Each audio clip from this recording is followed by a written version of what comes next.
नमस्कार, आदाब। Crime petrol सतर्क के आज के इस एपिसोड में मैं अनूप सोनी आप सबका स्वागत करता हूं।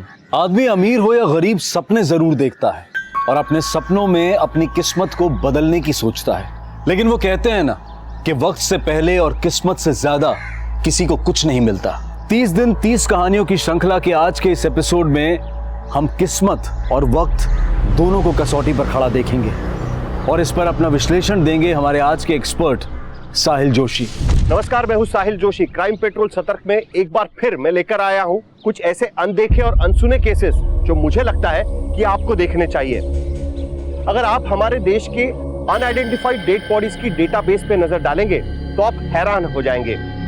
ऑन एन एवरेज हमारे देश के अलग अलग कोनों से लाखों की तादाद में ऐसी डेड बॉडीज बरामद होती है जिनकी कई बार तो शिनाख्त भी नहीं हो पाती, जिसका यही मतलब निकलता है कि हमारे आसपास ऐसे कई मर्डर्स होते हैं कि जिनमें कातिलों का कोई सुराग नहीं मिल पाता। लेकिन ये सच ऐसी भयावह स्थिति पैदा करता है कि रोजाना दर्जनों मर्डर केसेस ठंडे बस्ते में डाल दिए जाते हैं और वो भी बिना किसी नतीजे के। लेकिन ये केस इससे भी ज्यादा गंभीर मुद्दे से जुड़ा है जो एक झकझोर देने वाला पहलू है। इसकी हकीकत किसी को भी हिलाकर रख सकती है।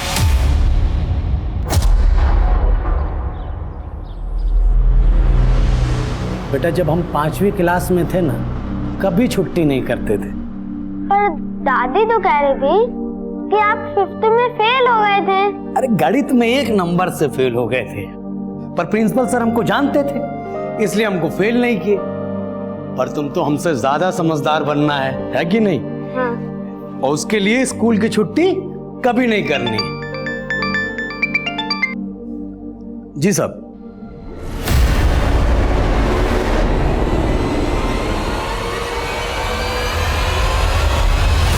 क्या ये आपकी बीवी कोमल है? नहीं सर, ये कोमल नहीं है।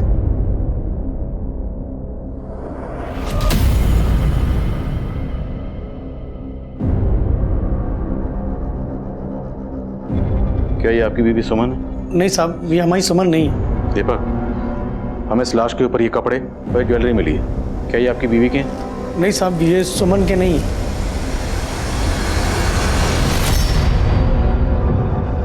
अरे दीपक, क्या हुआ? कहाँ चले गए थे तुम?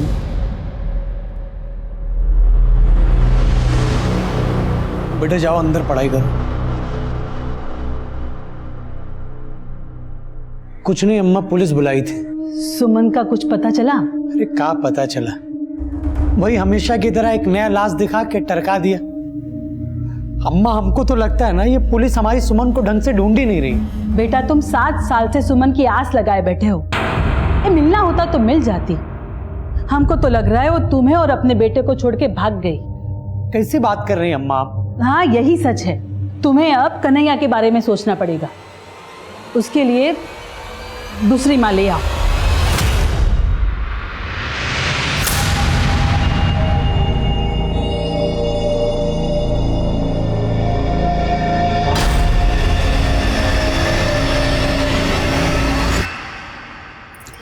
अरे छोड़िए, अम्मा आ जाएगी। छोड़िए ना, अम्मा आ जाएगी।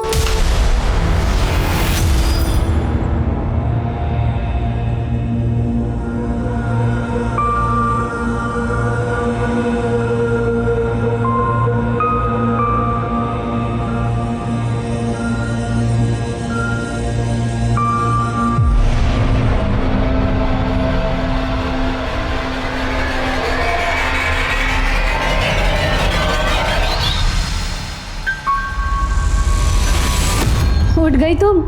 मम्मी हमको भूख लगी है। पहले मुंह हाथ तो धो लो, उसके बाद हम तुमको खुद खाना खिलाएंगे, ठीक है? चले चल। साहब नमस्कार, बैठिए। साहब आज आप काय बुलाए हैं? सुमन का कोनो नया जानकारी मिला है का? दीपक, हमें सुमन की कोई जानकारी नहीं मिली और ना ही अभी हमें तक कोमल का कुछ पता चला। देखिए, आप दोनों जानते हैं 7 साल गुजर चुके हैं और मुझसे पहले 2 ऑफिसर इस केस को तहकीकात कर चुके हैं और केस अभी भी वहीं का वहीं अटका हुआ। तो मुझे आप दोनों से यह जानना है कि आप दोनों को अभी भी अपनी बीवियों का इंतजार है? कैसी बात कर रहे हैं साहब? का इंतजार नहीं रहेगा? प्यार करते हैं हम उससे। सुनील, तुम्हें? जी सर। तो फिर तुमने दूसरी शादी क्यों कर ली? साहब हम तो ऐसा मानते हैं कि हमारी कोमल आज भी जिंदा है, लेकिन साहब वो हमारी बेटी खुशी, उसकी परवरिश के लिए हमारे माँ बाप ने दूसरी शादी करा दी साहब। पर साहब अपनी दूसरी बीवी को हम कभी कोमल का स्थान नहीं दे पाए हैं। साहब पता नहीं का है, हमको लगता है कि हमारी सुमन जरूर एक दिन मिल जाएगी। बस आप उसको ढूंढने का कोशिश तो कीजिए। दीपक, हमने सुमन को ढूंढने की हर मुमकिन कोशिश की है और कर भी रहे हैं, लेकिन क्या करें, कानून ये कहता है कि अगर कोई विक्टिम 7 साल तक मिसिंग रहता है तो उसे डेड मानकर केस क्लोज करना पड़ता है। आप ऐसे कैसे केस बंद कर सकते हैं साहब? दीपक, दिस इज लॉ। कानून यही है और हमें जो भी करना है कानून के दायरे में रहकर करना है। यही बताने के लिए आप लोगों को यहाँ बुलाया था। ये देखो, सूरज, चांद, बस, ऑटो और ये मम्मी आप रोज हमें यही पढ़ाती रहती हो, हमें नहीं पढ़ना ये। अरे पढ़ोगी नहीं तो दुनिया को कैसे जानोगी? दुनिया जहाँ हम रहते हैं, ये पंछी पशु ये सब यहीं रहते हैं। जब हम छोटे थे ना तो तुम्हारी माँ से भी हमें ऐसे ही पढ़ाती थी।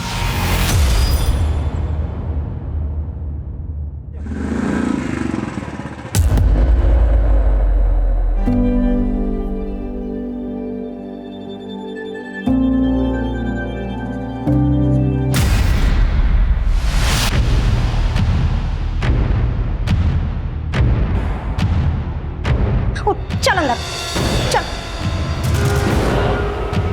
देखो सुमन, हमको ये कपिल बिल्कुल भी पसंद नहीं है। दीदी आप कपिल को गलत समझ रही है, वो बुरा लड़का नहीं है।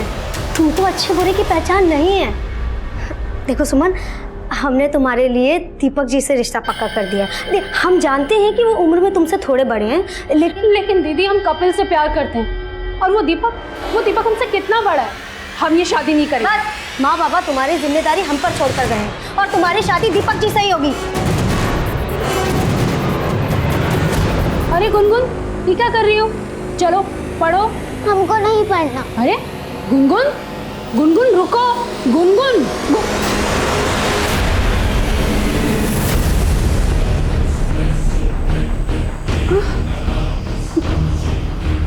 तुम आज फिर उस कोने में चली गई ना ताकि हम तुम्हें छू ना पाए।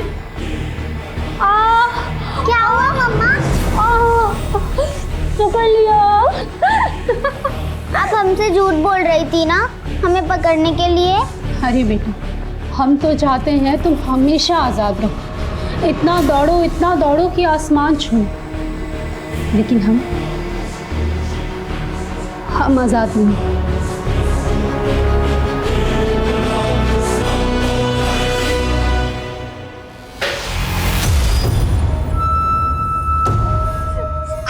खड़ी हो तू।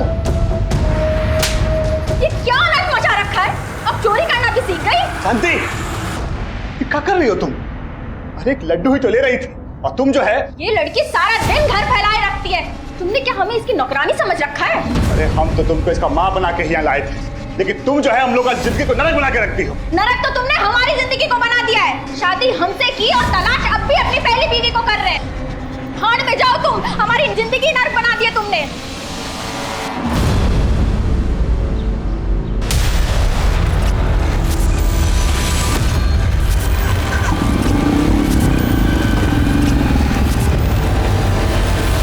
आज हम तुमको बताएंगे इस कमरे के बाहर रात कैसी होती है। तुम्हें पता है रात में आसमान काला हो जाता है, उस पर सुंदर सुंदर चांद सितारे चमकते हैं। तुमने देखा था ना किताब में?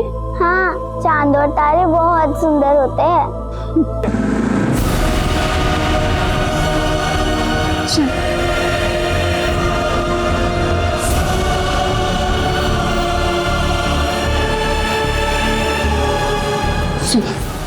वो आ गया, बाहर मत आना।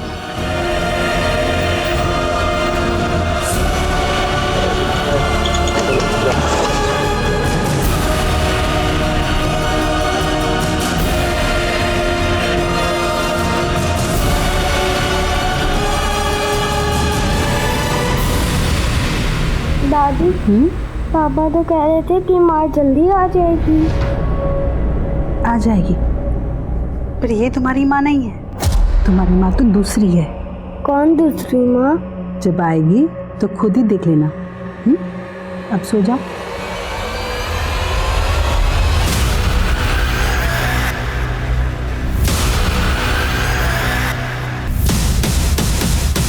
काफी बड़ी हो गई है।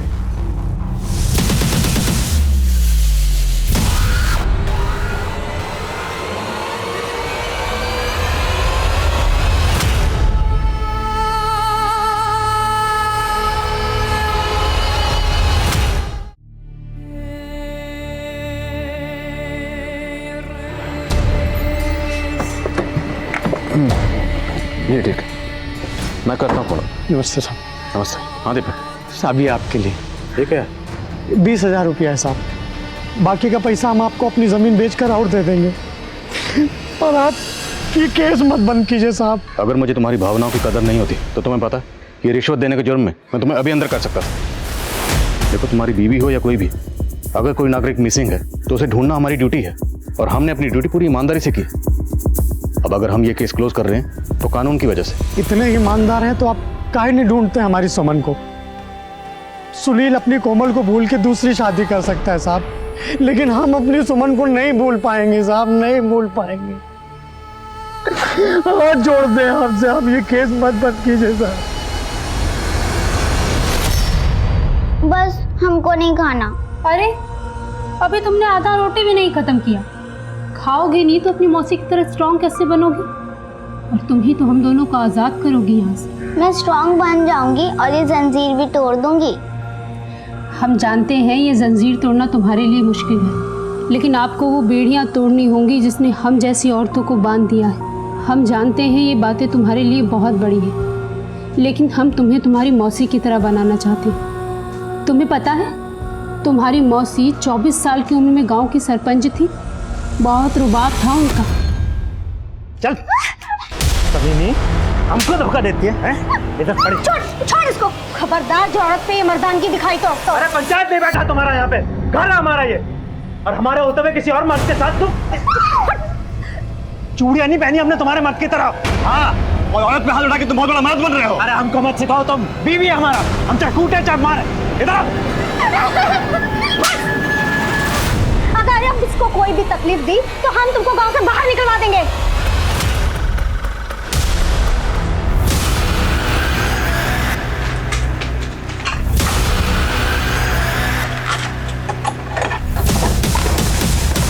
ये लो गुनगुन की पढ़ाई का सामान।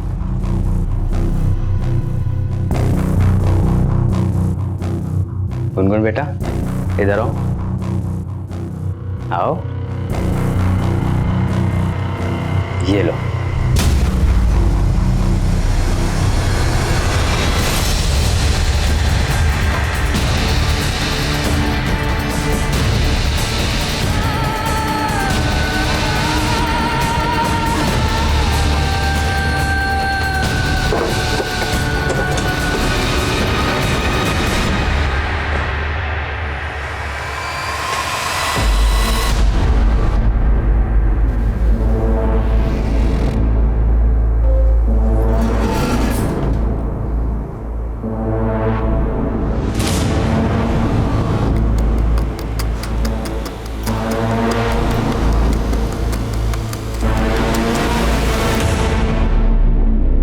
दीपक, इस केस को रीओपन करवाने के लिए कहीं तुम हमसे झूठ तो नहीं बोले?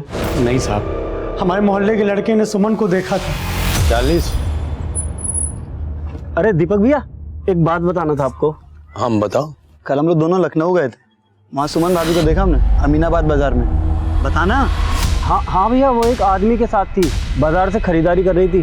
अरे क्या बात कर रहे हो भैया? अरे सच बता रहे हैं भैया, हम भाभी से बात करने का बहुत कोशिश किए लेकिन वो हमको अवॉइड कर दी। हमको तो लग रहा है वो आजकल अमीनाबाद में अपना घर बना लिए। कौन है वो लड़के?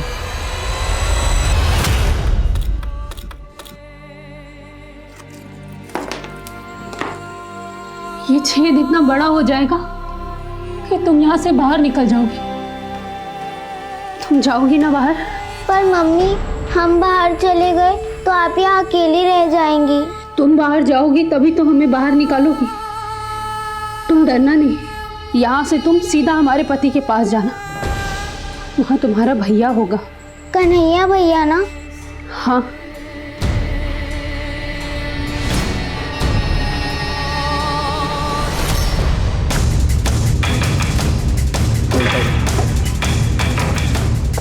मैडम जी यही है वो लड़के। पकड़ पकड़ पकड़। मैडम गलती हो गया हमसे। हम दीपक भाई से मजाक में बोल रहे थे कि सुमन भाभी को हमने देखा है, तो हवा में खाली बात किए थे उनसे। हवा खिलाती हूँ। चल।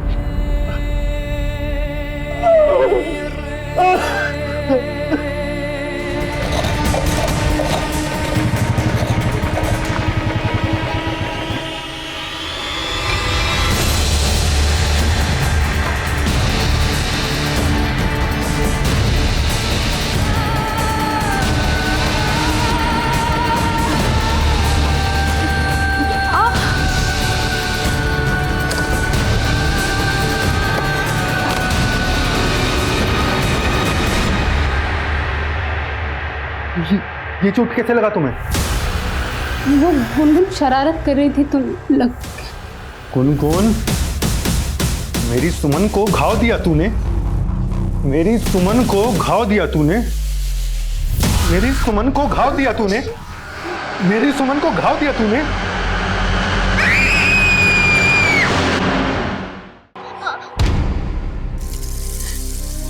हमारा सीधापन तुम पे भारी पड़ गया गुनगुन। बिना सोचे समझे हमने कह दिया कि ये चोट हमें तुम्हारी वजह से लगी, और वो राक्षस तुम्हारी उंगली जलाकर चला गया। मम्मी बहुत दुख रहा है। जानते हैं बेटा, और तुम्हें स्ट्रांग बनना होगा। दर्द सहने का आदत डालो। तुम्हें पता है ना तुम्हें क्या करना है।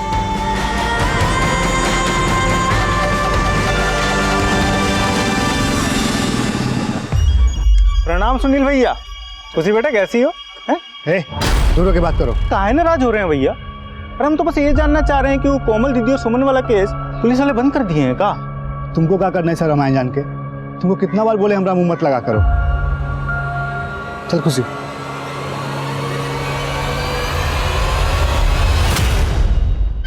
रिश्ते में उम्र बुम्र कोई मायने नहीं रखती सुमन। दीपक जी का बड़ा उम्र नहीं, उनका बड़ा दिल देखो। इतना प्रेम तुम्हें किसी और से नहीं मिलता। सुमन, हमें तुमसे कुछ बात करनी है।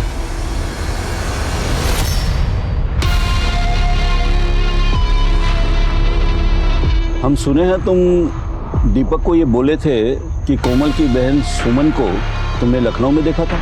वो सरपंच जी, हम तो पुलिस से बच गए हो, हमसे ना बचोगे। बोलो, लखनऊ में किसके साथ देखा था सुमन को?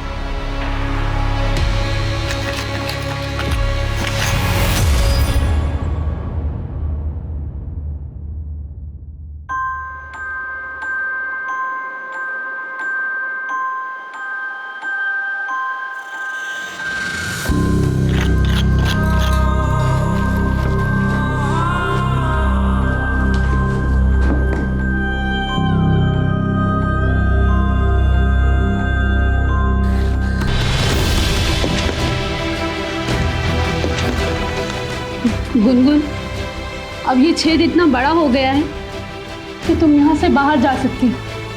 तुमको पता है ना तुम्हें यहाँ से जाकर क्या करना है? हाँ, मुझे एक अंकल को ढूंढना है। वो अंकल उन दो अंकल जैसे बड़े बड़े होंगे, लेकिन वो अंकल दूसरे होंगे जो अच्छे होंगे। ये दुनिया बहुत बुरी है बेटा। हम नहीं जानते कि तुम्हें अच्छे अंकल मिलेंगे या बुरे अंकल, पर ये दाव खेलने के अलावा हमारे पास और कोई रास्ता नहीं। हम डरते हैं कि हम तुम्हें कहीं खो ना दें, पर तुम्हारी अभागी माँ तुम्हें इस आज़ादी के अलावा और कुछ नहीं दे सकती।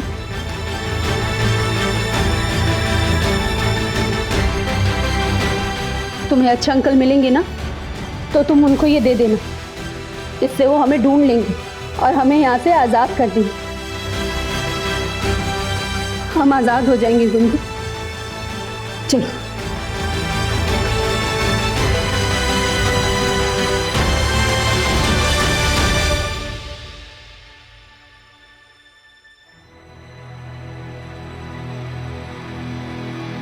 मम्मी, हमको वापस आना है। तुमको जाना होगा बेटा, तभी तो तुम हमको आज़ाद कराओगी। जाओ।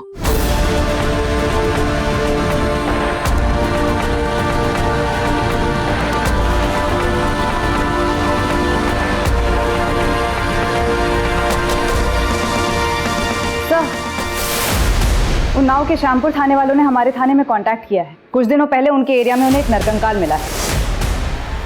फॉरेंसिक करवाने के बाद उन लोगों को पता चला कि वो नरकंकाल 20 से 30 साल के बीच किसी लड़की का है। रिपोर्ट्स के मुताबिक उसके स्कल पर कई बार वार किए गए थे। अंदाजा लगाया जा रहा है कि उसका मर्डर लगभग 7 साल पहले हुआ होगा।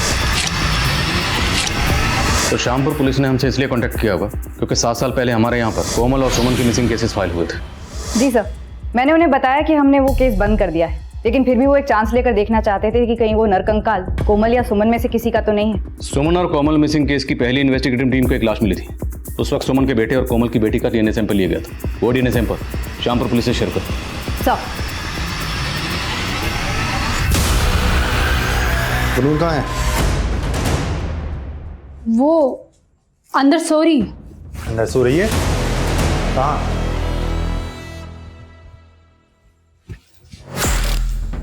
अरे यहाँ तो नहीं है। अरे बोलना, कहाँ है गुनगुन? हंस क्यों रही है?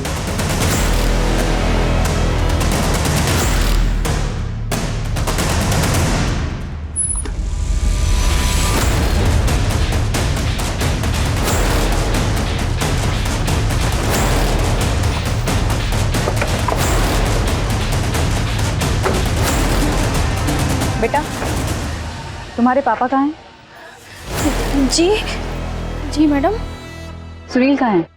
वो तो काम पर गए हैं। क्या बात है? हमें कोमल के बारे में इंफॉर्मेशन मिली है। बेटा, आप अंदर जाओ। 7 साल पहले कोमल की हत्या हुई थी।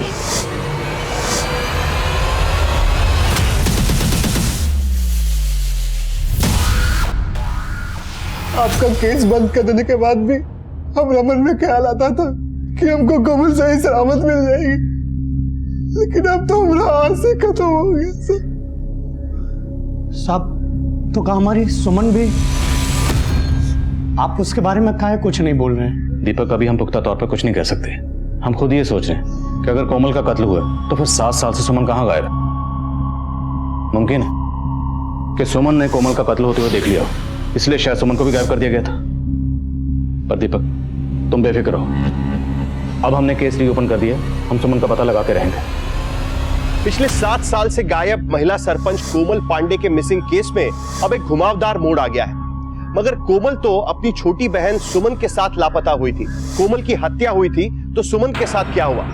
इन सारे सवालों ने पुलिस को भौचक्का कर दिया है और उसकी निष्ठा पर सवाल उठने लगे हैं। पिछले 7 साल में यह केस 3 बार अलग अलग इन्वेस्टिगेटिंग टीम्स को दिया गया और हाल ही में इस केस की फाइल को बंद भी कर दिया गया था। लेकिन अब इस केस को रीओपन करना पुलिस की मजबूरी बन चुकी है। लेकिन सवाल यह उठता है कि पिछले 7 साल में पुलिस क्या जांच कर रही थी और यह ऐसा कौन सा गुनहगार है जो पिछले 7 साल से आजाद घूम रहा है और पुलिस इसका नामो निशान भी नहीं ढूंढ पा रही।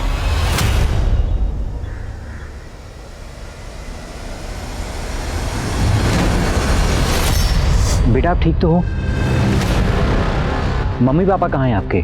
आप अच्छे अंकल हैं। हाँ बेटा, पर बात क्या है?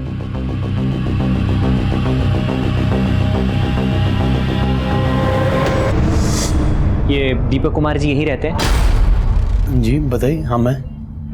आप इस बच्ची को जानते हैं? नहीं। काहे? नहीं, वो दरअसल ये बच्ची मुझे रास्ते में मिली थी और इसके गले पर ये चिट लटका हुआ था। इस चिट के ऊपर आपका नाम और एड्रेस था। इस बच्ची ने कहा कि आपके पास जाना है तो मैं इसे आपके पास लेकर आ गया। कौन हो बेटा तुम? बोलो, डरो नहीं। आई पर्ची तुमको कौन दिया?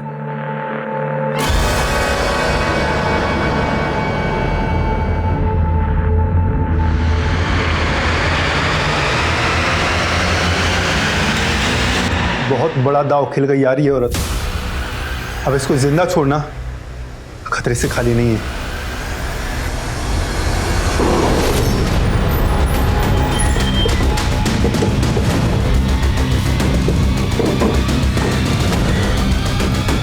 सर, यही है बच्चे? हाँ साहब, यही है वो बच्ची।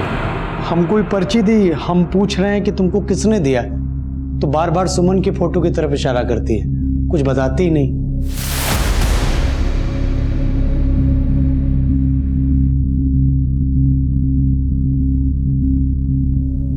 डरो मत। क्या नाम आपका? अच्छा ये बताओ, ये चिट आपको किसने दी? पक्का ये चिट आपको उन्होंने दी? सर ये लड़की हमें बाराबंकी में मिली, हर तरह से बहुत अजीब थी। क्या अजीब था? चिट देने से पहले उसने मुझसे पूछा कि आप अच्छे अंकल हैं। मैंने कहा हाँ, तब उसने एकदम से चिट निकालकर मुझे दे दी।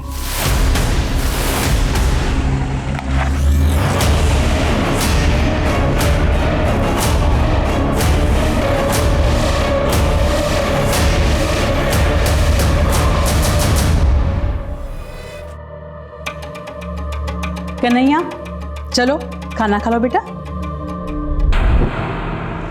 बेटा तुम्हें उन्नाव जाना है अपने भैया के पास। उन्नाव भैया? गुनगुन, उन्नाव एक शहर है। शहर क्या होता है? बेटा शहर वो होता है जहाँ बहुत सारे घर होते हैं, लोग रहते हैं। हम लोग उन्नाव में रहते थे तुम्हारे भैया के साथ। ये भैया क्या होता है? कन्हैया भैया। तुम कन्हैया का नाम कैसे जानती हो? मम्मी ने बताया था, कन्हैया भैया होता है, हमारा भैया। सर, कोमल और सुमन मिसिंग केस की अभी तक की सारी इन्फॉर्मेशन कलेक्ट करके मैंने रिपोर्ट बनाई है। 16 अगस्त की शाम को दोनों बहनें उन्नाव नगर मार्केट में शॉपिंग के लिए गई थी। दीपक जी कह रहे थे बाजार जा रही हो तो माँ के लिए भी एक साड़ी। चलो सर, हमारे 3 सस्पेक्ट हैं, संतोष, कपिल, प्रताप।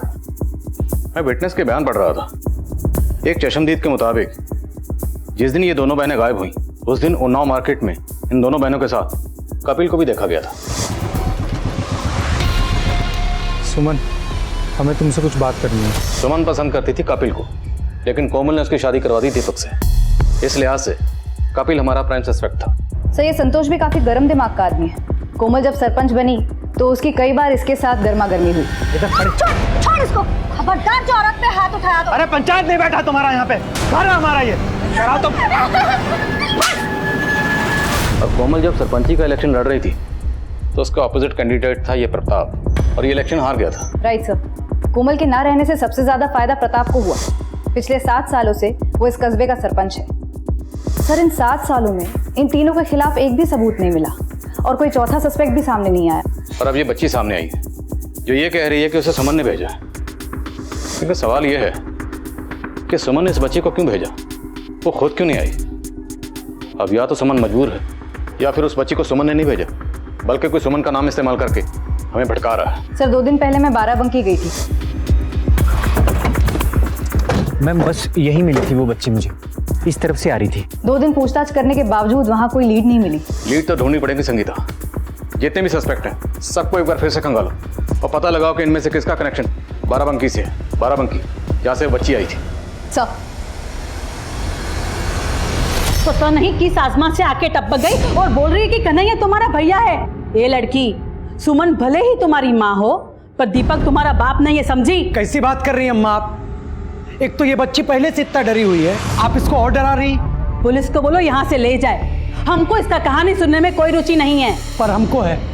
अगर हमारी सुमन ने हम पे भरोसा करके इसको यहाँ भेजा है ना, तो हम इसको कहीं नहीं भेजेंगे। अम्मा, हमको तो डर लग रहा है कि हमारी सुमन किसी बड़ी मुसीबत में ना हो।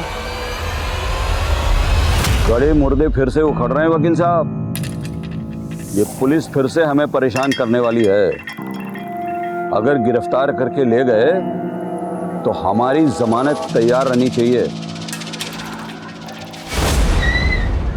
अरे 7 साल पुराना फिर शुरू हो गए। अगर हम विरोधी थे तो क्या कातिल हो गए? तब वो सरपंच थी, आज हम पावर में। पावर का नशा क्या होता है ये आप हमसे बेहतर जानते हैं। पावर के लिए खून और पैसा दोनों पानी की तरह बहाए जाते हैं। देखिए, हमने किसी का खून नहीं बहाया और बेकार में हमारा समय बर्बाद मत कीजिए। अगर कोई सबूत है आपके पास तो दिखाइए। मैडम जी, हम कोमल का थप्पड़ भी खाए हैं और 7 साल में 4-4 बार आप लोगों का डंडा भी खाए हैं। अब आप फिर से हमारे पीछे। हाँ, फिर से। और इस बार सच उगलवाने के लिए हम कोई कसर नहीं छोड़ेंगे। ले चलिए हमको, और जितना चाहे उतना कूट लीजिए, लेकिन हमारा बयान वही का वही रहेगा। हम ना तो कोमल के साथ कोई नफरत निकाले और ना ही सुमन के साथ। और हमारी बीवी की वजह से ही कोमल हमको थप्पड़ लगाई थी ना। पूछ लीजिए अगर कुछ भी किए हो उसके साथ तो। सर 7 साल पहले हम सिर्फ 20 के थे सर। इन्फेक्चुएशन को हम प्यार समझ लिए थे। और सर सच बोल रहे हैं, जब सुमन की शादी हुई थी ना सर, तो बहुत रोए थे हम, बहुत दारू पी थी। लेकिन उसको उनसे दुश्मनी निकालने के लिए हमने कुछ किया नहीं, ना ही सुमन से, ना ही कोमल दीदी से। और यही बात हम पिछले 7 साल से बता रहे हैं सर। 7 साल पहले जिस वक्त जिस जगह से कोमल और सुमन गायब हुए, उस वक्त उनके साथ तुम्हें देखा गया था। हम बताए तो सही, हम तब आखिरी बार मिलने गए थे सुमन से। हमने तुमको मना किया था ना इससे बात करने को। दीदी आप जैसा समझ रही ना वैसा नहीं है। हम दिल्ली जा रहे हैं नौकरी के लिए। एक आखिरी बार सुमन से मिलने आए थे। सुमन देखो, अगर हमसे कुछ भी गलती हुई हो ना तो हमको माफ़ कर देना, बस यही बात कहने आए थे। तुम जितने सीधे और भोले दिख रहे हो उतने सीधे और भोले हो नहीं। 7 साल से एक ही डायलॉग मार रहे हो। सर हम डायलॉग नहीं मार रहे हैं सर, जो बात है वही बता रहे हैं, सच बता रहे हैं। सर, संतोष, कपिल और प्रताप, इन तीनों का बाराबंकी या उस बच्ची से कोई कनेक्शन नहीं मिल रहा है। लेकिन इसका ये मतलब कतई नहीं कि इन तीनों का कोमल और सुमन का गायब होने या उनके कत्ल से भी कोई कनेक्शन नहीं है। कपिल के बयान के मुताबिक उसने कोमल और सुमन को आखिरी बार उन्नाव नगर मार्केट में मेन रोड की तरफ जाते हुए देखा था। उसके बाद से इन दोनों को किसी ने नहीं देखा। लेकिन कोमल की लाश मिली यहाँ से 25 किलोमीटर दूर शामपुर रोड पर। तो मतलब 7 साल पहले क्राइम सीन इसी एरिया के आसपास कहीं है। और बाराबंकी का जो कनेक्शन हम प्रेजेंट सिनेरियो में ढूंढ रहे हैं, हो सकता है वो कनेक्शन आज का नहीं बल्कि 7 साल पुराना हो। क्या करें, शामपुर और यहाँ का टर्म डाटा निकलवा। सर, आप 7 साल पुराना डम डेटा निकालने की बात कर रहे हैं। हमारे पास और कोई चारा भी नहीं। Let's do it. और मैं उस बच्ची से एक बार फिर से मिलता हूँ, शायद इस बार कोई लीड मिले। सर, इस केस की नियति इसी जज्बे पर टिकी थी कि कुछ ऐसा किया जाए जो नामुमकिन को मुमकिन कर सके। और सुमन ने जिस तरह से गुनगुन को आज़ाद किया था, वो भी एक नामुमकिन काम को मुमकिन करने जैसा जज्बा था। लेकिन सवाल ये था कि क्या सुमन का ये जज्बा पुलिस के लिए कोई राह खोज पाएगा? अच्छा बच्चा, आपने उन वाले अंकल से क्या पूछा था कि अंकल आप अच्छे अंकल हो ना? उसके बाद आपने उनको वो चिट दी थी, है ना? तो आप मुझे भी अच्छे अंकल समझ लो। आप मुझ पे भरोसा करोगे? अगर आप अच्छे अंकल हैं तो आपने मुझे चॉकलेट क्यों दी थी? तो क्या कोई बुरे अंकल भी हैं जिन्होंने आपको चॉकलेट दी थी? ये लो।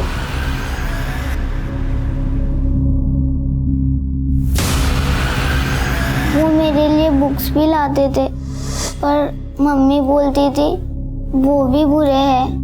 तो चॉकलेट देने वाले बुरे अंकल के अलावा भी कोई बुरे अंकल थे? उन्होंने मेरी उंगली भी जलाई थी। ये बताओ कि आपकी मम्मी दोनों बुरे अंकल्स को कैसे जानती है? अच्छा ये तो बताओ, आपकी मम्मी ने आपको यहाँ क्यों भेजा है? आजाद करने के लिए। किसको आजाद करने के लिए? किससे? मम्मी को? क्या हुआ मम्मी को? मम्मी के पैर में कुछ हुआ? आपकी मम्मी के पैरों को किसी ने बांधा हुआ?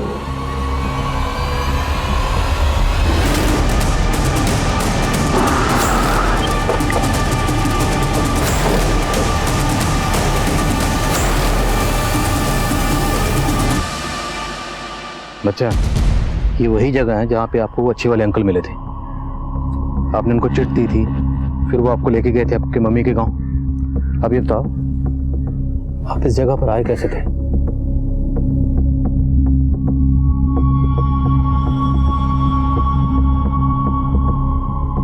इधर से? फिर कहाँ से आते? बोलो।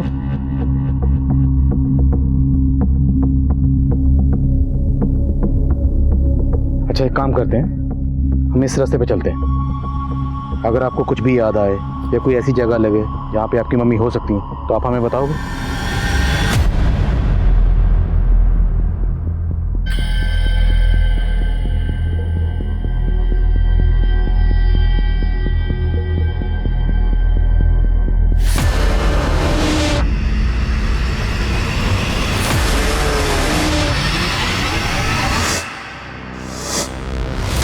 क्या हो गया बेटा?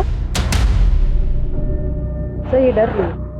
डरो मत, बोलो वो जगह कहाँ है? कुछ याद आ रहा आपको?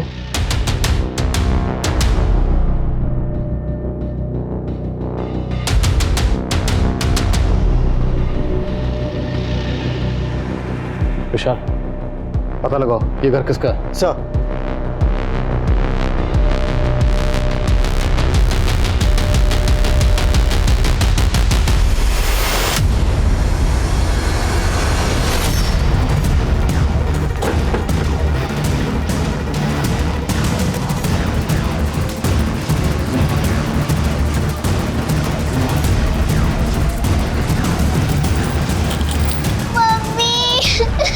आपका सामान को यहीं रखा गया था, अब कहीं शिफ्ट किया गया।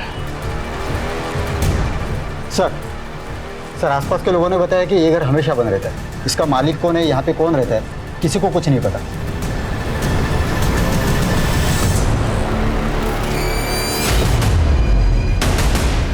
एक काम करो, बिजली विभाग से पता लगाओ ये मीटर किसके नाम पर रजिस्टर्ड है।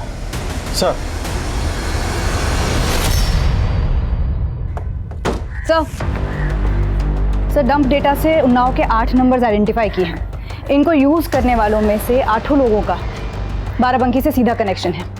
इन्वेस्टिगेट किया तो पता चला इनमें से एक ऐसा है जो 7 साल से रेगुलरली 3 दिन में एक बार बाराबंकी जाता है, लेकिन पिछले 14 दिनों में वो सिर्फ 2 बार बाराबंकी गया है। और 14 दिन पहले ही गुनगुन दीपक के घर आई थी।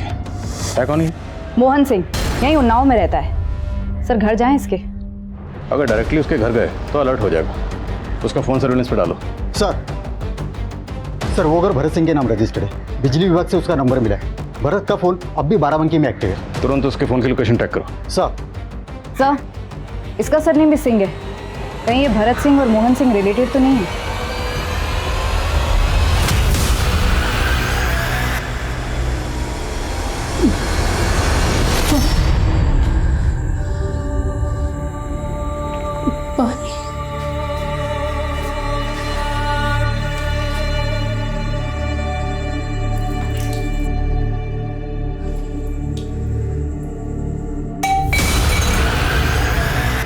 सर भरत का फोन बाराबंकी के गोमती नगर में एक्टिव है।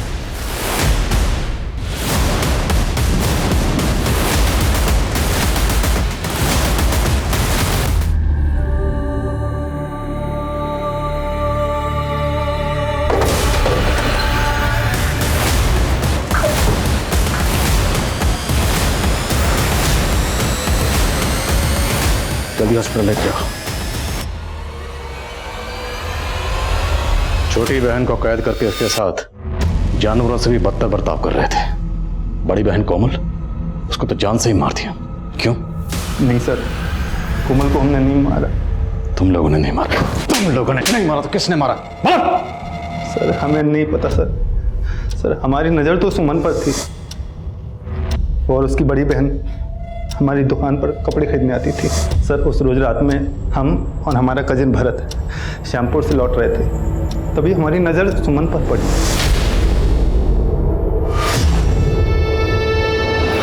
हमारा दीदी का जान खतरे में, वो हमें भी मार देगा। कौन मार देगा? हमारी मदद करिए। आइए आइए, हमारी बहन गाड़ी से चलते हैं ना। आइए आइए आप आइए। हमें इधर नहीं, हमें उधर जाना है। हमारी दीदी वहाँ है। ये लड़की चुप, मोहन इसका मुंह दबा। तब बाराबंकी में मोहन का पुराना घर है, हम सुमन को वहीं लेकर गए।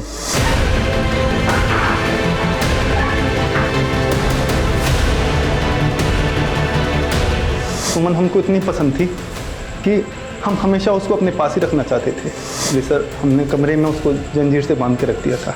और सर कपड़े खाने पीने का इंतज़ाम भी वहीं कर दिया था। फिर सर जब हमारा मन होता हम उसके पास चले जाते थे। वो बच्ची? वो प्रेग्नेंट हो गई थी। सर ये लोग तो कह रहे हैं कि इन्होंने कोमल को नहीं मारा है, तो फिर किसने? हमें सुमन से बात करनी होगी। हॉस्पिटल में पता करो सुमन की हालत अब कैसी है। सर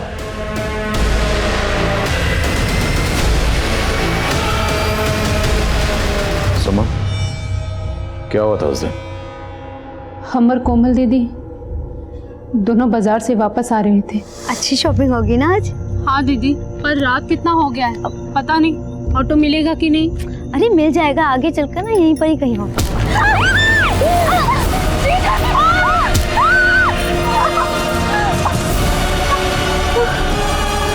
कोमल को सुनील ने मारा था? पिछले 7 साल से तो ढोंग कर रहा था, सबको बेवकूफ बना रहा था, जबकि तूने ही अपनी पत्नी कोमल को। हाँ हमें मारे थे उसको।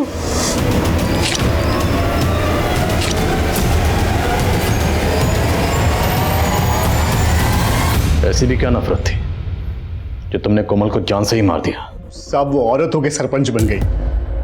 हमको शर्म आता था कि हम एक छोटा सा नौकरी करते हैं और हमारा बीवी इतना बड़ा पद पे, सब उसका इज्जत करता था और हमको कोई नहीं पूछता था साहब। हम रोज तिल कर मरते थे। इसलिए हम सोचे कि अगर हम उसको मार देंगे तो हमको लोगों का हमदर्दी मिल जाएगा और अगला बार हम सरपंच बन जाएंगे। बन गया तू सरपंच? तुमने अपनी बीवी कोमल को महज इसलिए मार दिया क्योंकि तू सरपंच बनना चाहता था। तो कभी सरपंच नहीं बन सकता था। तेरी जैसी सोच है ना, तो कभी बन ही नहीं सकता था। खा लो धड़स के। दीपक जी, हम बस गुनगुन को लेने आए। इतने सालों से सुमन हम तुमको देखने के लिए तरस गए, तुम जाने की बात कर रही? पर हम आपके लायक नहीं रहे। ऐसा काहे कह रही हो तुम? गुनगुन आपकी बेटी नहीं है दीपक जी। पर अब है। आपस में कितना घुल मिल गए हैं दोनों।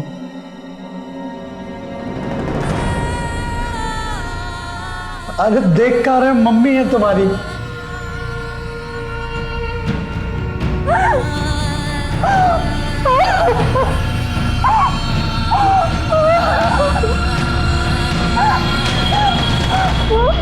दो साधारण से इंसान जो एक साधारण सी दुकान चला रहे थे, उनमें इतनी हैवानियत छुपी होगी, ये हकीकत किसी भी आम इंसान को हिलाकर रख सकती है। हमारे गली मोहल्ले के दूध और सब्जी वालों से लेकर राशन और कपड़े वालों तक रोजाना ऐसे कई लोगों के संपर्क में हम आते हैं जिनसे हमारा एक दैनिक व्यवहार जुड़ जाता है। और जब हमें ऐसे केसेस के बारे में सुनने मिलता है तो आम इंसान विचारशील बन जाता है और हम लोगों पर भरोसा करने से डरने लगते हैं, जो अपने आप में हमारी सामाजिक सद्भावना पर एक खतरा है। क्योंकि इंसान समाज के बिना अधूरा है, और वो समाज भी अधूरा है जहां पर लोगों का एक दूसरे पर से विश्वास उठने लगता है। हमें हमारे समाज को ऐसे खौफ से दूर करना होगा। एक तरफ कोमल के पति ने उसे मौत के घाट इसलिए उतार दिया था क्योंकि उसे लगता था कि कोमल की जगह उसे सरपंच होना चाहिए था।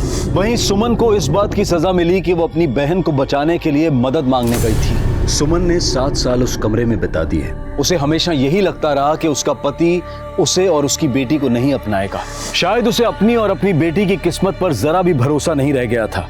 लेकिन दीपक का प्यार इस समाज की ऐसी किसी भी कुरीति को मानने को तैयार नहीं था।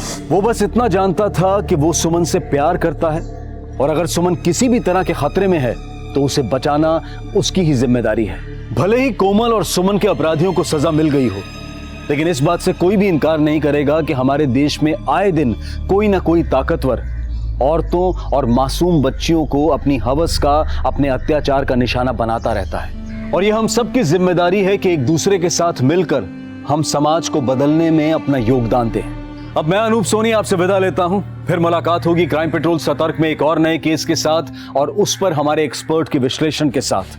तब तक अपना और अपने परिवार का ख्याल रखें, सतर्क रहें, सुरक्षित रहें और देखते रहें क्राइम पेट्रोल सतर्क।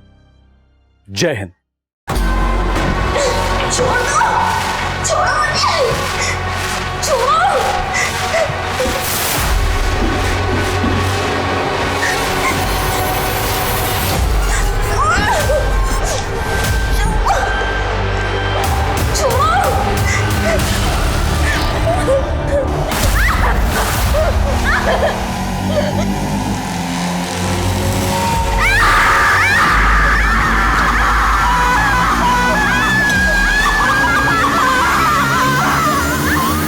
नमस्कार, आदाब। क्राइम पेट्रोल सतर्क के आज के एपिसोड में मैं अनूप सोनी आप सबका स्वागत करता हूं। हम कई वजहों से कुछ लोगों को खोने से डरते हैं, लेकिन हमें यह भी सोचना चाहिए कि जिंदगी के किसी पड़ाव पर कहीं हम खुद को तो नहीं खो रहे, क्योंकि कई बार हम दूसरों के प्रति इतने समर्पित हो जाते हैं कि लोग हमारी अच्छाई का गलत फायदा उठाने लगते हैं, और अगर मौका लगे तो हमें रास्ते से हटाने से भी परहेज नहीं करते। आज का ये केस ऐसे ही कई मापदंडों से जुड़ा है, जिस पर अपना पक्ष रखेंगे जाने माने क्राइम रिपोर्टर साहिल जोशी। नमस्कार, मैं हूं साहिल जोशी। क्राइम पेट्रोल सतर्क के इस एपिसोड में एक बार फिर मैं लेकर आया हूं एक ऐसा अनदेखा अनसुना केस जो मुझे लगता है कि आपको देखना चाहिए। अगर मैं आपसे कहूं कि अब से आप अपनी मर्जी से टीवी नहीं देख सकते, अपनी मर्जी से खाना नहीं खा सकते, अपनी मर्जी से घर के बाहर नहीं निकल सकते, अब से आपके घर में बिजली नहीं आएगी, तो आपको कैसे महसूस होगा? आपको घुटन महसूस होगी ना? आपको लगेगा कि जैसे आपकी आजादी आपसे छीन गई हो। लेकिन आपको इस बात का अंदाजा भी नहीं होगा कि हमारे देश में ऐसे कई लोग मौजूद हैं जो ऐसी घुटन भरी जिंदगी जीने को मजबूर है। यह उनकी रोज की लड़ाई है, और जब भी कोई इस लड़ाई में अपना सर उठाकर गहरी और स्वच्छंद सांस लेने की कोशिश करता है तो उसका हनन कर दिया जाता है। अक्सर कई गुनाहों के मोटिव हमें चौंका देते हैं, कई गुनाह के जघन्य कृत्य हमें हिलाकर रख देते हैं, लेकिन इस गुनाह की कहानी में ये दोनों पहलू शामिल हैं।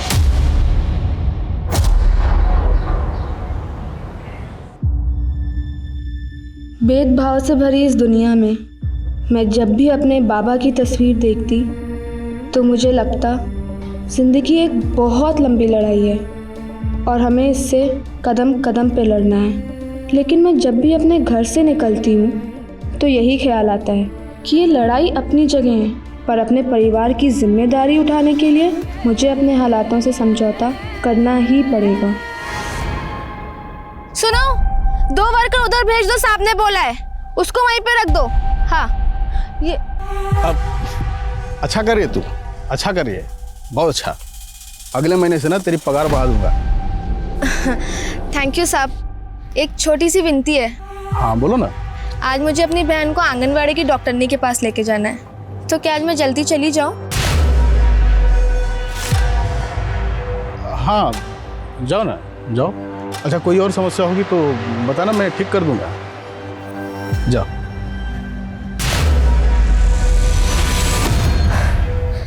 ऐसा लगता है सुगंधा, पहले पति ने मुझे पिंजरे में कैद कर लिया था और अब इस बच्चे ने तो मेरे पर ही काट लिए। इतना नेगेटिव क्यों सोचते हो दीदी? और माँ बनने का एहसास तो हर मुसीबत से लड़ने की ताकत देता है। तू तो ऐसे कह रही है जैसे तू कई बच्चे को जन्म दे चुकी है। मेरा बस चलता तो बच्चे को कब का गिरवा चुकी थी। बस दीदी, 7वां महीना है आपका और आप अभी बच्चा गिराने की सोच रही हो। चुपचाप डॉक्टरनी के पास चलो और जैसी केयर वो बोलती हैं आपको वैसी केयर करनी है, समझे आप? ठीक है।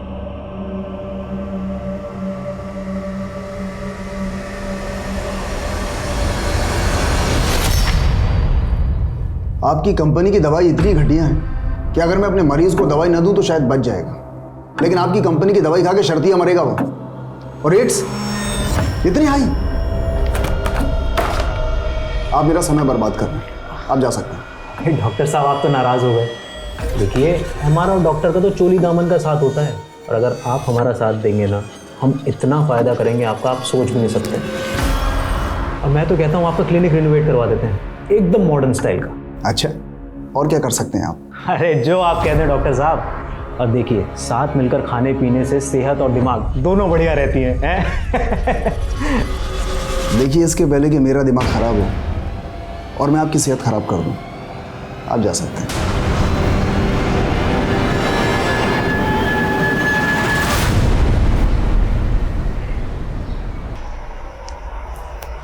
अनीता दी, मैंने अखबार में एक संदेश पढ़ा था।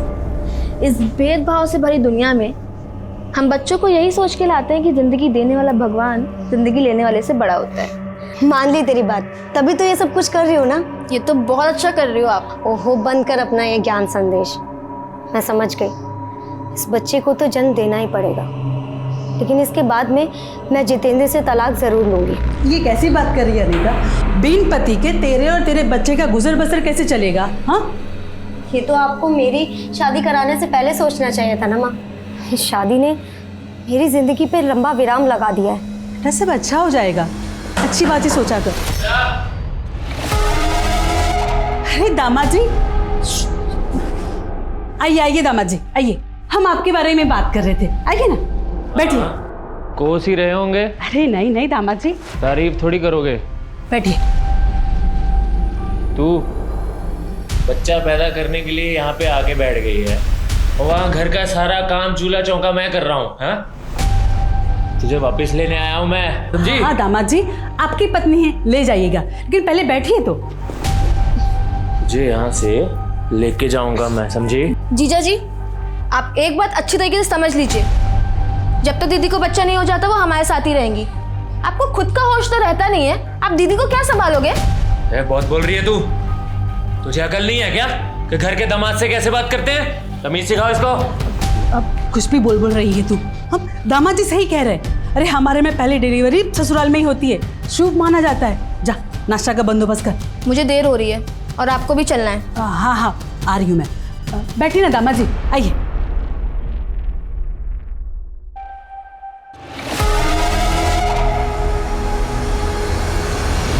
अरे कितनी देर में गाड़ी लेके आ रहे हो? मैंने कहा था ना कि 10 मिनट में आ जाना। मैं क्लिनिक के बाहर ही हूँ। हाँ ठीक है, आ जाओ। अरे डॉक्टर साहब चलो, चलो जल्दी चलो। अरे बैठो ना गाड़ी में, चलो जल्दी। क्या बदतमीजी है ये? अरे आप ही की सेवा में लगे हुए हैं डॉक्टर साहब, कोई बदतमीजी नहीं है। देखिए मैंने आपको मना किया था सेवा के लिए। अरे एक बार शांति से देख तो लीजिए, क्या सौगात लाए हैं आपके लिए।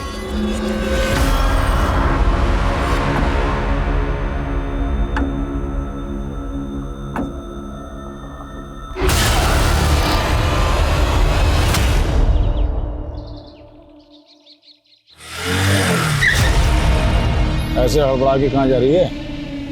आना, बेड छोड़ देता हूँ। अरे आना। राखी, राखी। अनीता दीदी आप? सुगंधा अभी तक घर नहीं आई, तुमने उसे काम पे देखा था? नहीं दीदी, और वैसे भी हम कई दिनों से मनोहर सेठ की बजाय रेवा शंकर के यहाँ काम कर रहे हैं। आप मनोहर सेठ से बात कीजिए ना।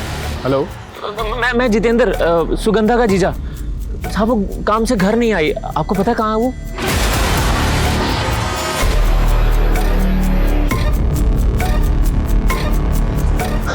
कुछ पता चला तुम्हें? मेरा दिल बहुत घबरा रहा है, अभी तो सुबह भी होने आई, पता नहीं सुगंधा किस हाल में होगी। मम्मी मुझे लगता है कि हमें पुलिस में रिपोर्ट लिखवानी चाहिए।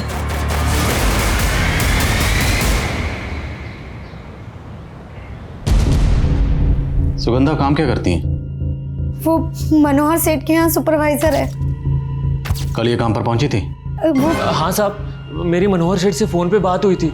उन्होंने ये बताया था कि सुगंधा सुबह थोड़ा लेट पहुंची थी, लेकिन अभी वो नई नई कहानियां बना रहा साहब। क्या कहानियां बना रहा है? साहब वो बोल रहा है कि सुगंधा उसके 50,000 लेके भागी है।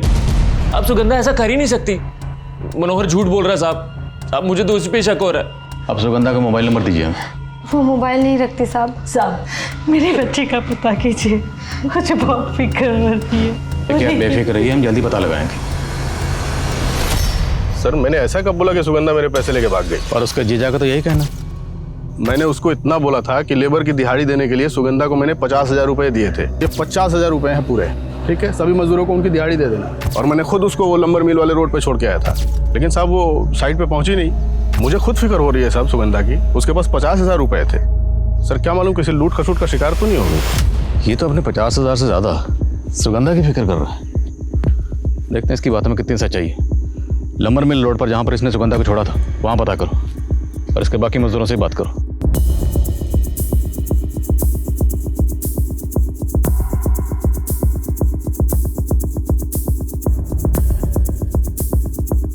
हाँ साहब, कल इस लड़की को हमने देखा था सुबह जब हम लकड़ी लेकर जा रहे थे। उसके बाद गाड़ी में बैठकर चली गई थी। उस कार का नंबर कुछ याद है तुमको? नंबर तो अंग्रेजी में था साहब, तो वो तो हमको पता नहीं, लेकिन जिसके साथ वो गाड़ी में गई वो बात ऐसे कर रही थी जैसे वो एक दूसरे को जानते हैं साहब। अच्छा, वो कार देखने में कैसी थी, कुछ पता है? हाँ साहब, काले रंग की थी। ये ऐसी कार थी क्या? नहीं साहब। हाँ साहब, ऐसी गाड़ी थी।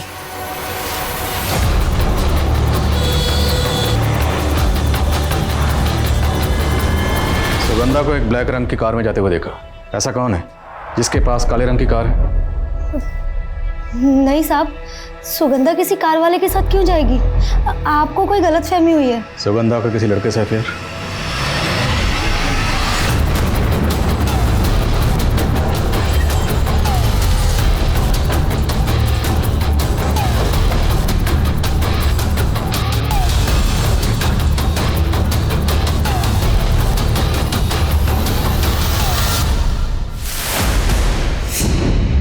सर सुगंधा सिर्फ मेरी एक अच्छी दोस्त है, मेरा कोई अफेयर नहीं चल रहा उसके साथ।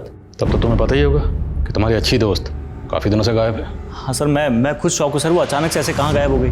अच्छा ये बताओ, बात सिर्फ दोस्ती तक थी या कहानी आगे बढ़ गई थी? अब सर कहानी तो गांव वाले बना रहे हमारे रिश्ते को लेकर। आप तो जानते सर गांव में कोई साधन है नहीं। अब सुगंधा मुझे कभी दिख गई घर जाते हुए अकेले तो मैंने उसे लिफ्ट दे दी बस। तो तुम सुगंधा को लिफ्ट देते थे, कभी बाइक से, कभी कार से और कभी काली का। एक मिनट सर। हेलो,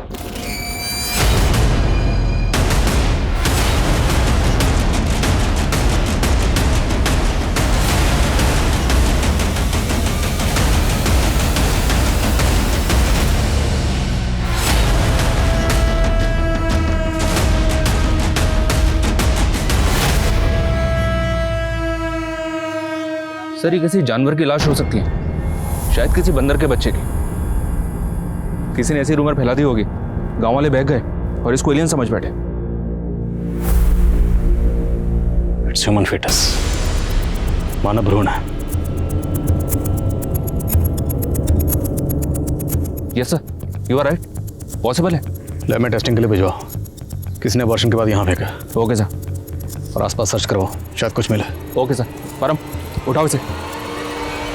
एक तरफ एक अज्ञात शव के टुकड़े ने इलाके में दहशत का माहौल पैदा कर दिया था, वहीं लंबर मिल के रास्ते पर जहां सुगंधा देखी गई थी, उस एरिया के कुछ ऑफेंडर्स को पुलिस ने राउंड अप किया था।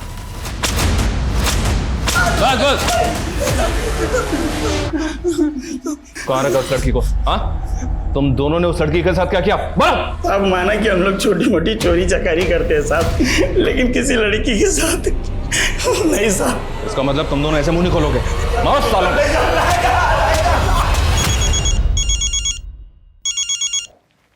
हेलो हेलो, कौन? सुगंधा? सुगंधा बेटा तुम हो ना? बेटा कहाँ हो तुम? तुम्हारी बेटी सुगंधा जिंदा है। तुम कौन हो? एक बार सुगंधा से बात करवा दो, एक बार। जल्दी आके मिलेगी तुमसे।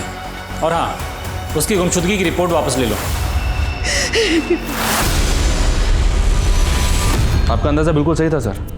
गांव वाले जिसको एलियन की लाश समझ रहे थे, फॉरेंसिक रिपोर्ट में कंफर्म हो गया कि वो मानव भ्रूण ही है।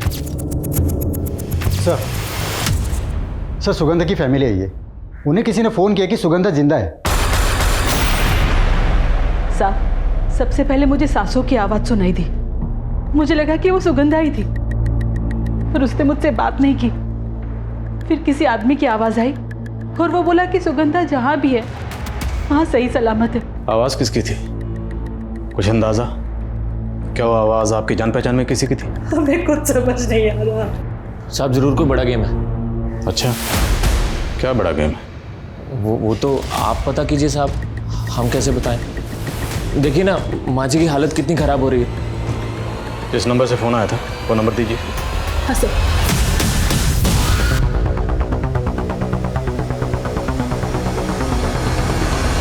फाइल को डीसी साहब के ऑफिस में भिजवाओ। सर सुगंधा की मां को जिस नंबर से कॉल किया गया था, ये नंबर हैदराबाद में एक फेक आईडी से लिया गया था, लेकिन सर लास्ट कॉल के वक्त ये नंबर यहाँ बीरा राजस्थान में एक्टिव था। वो सिम जिस मोबाइल इंस्ट्रूमेंट में इस्तेमाल हुआ उसका IMEI नंबर ट्रेस करो।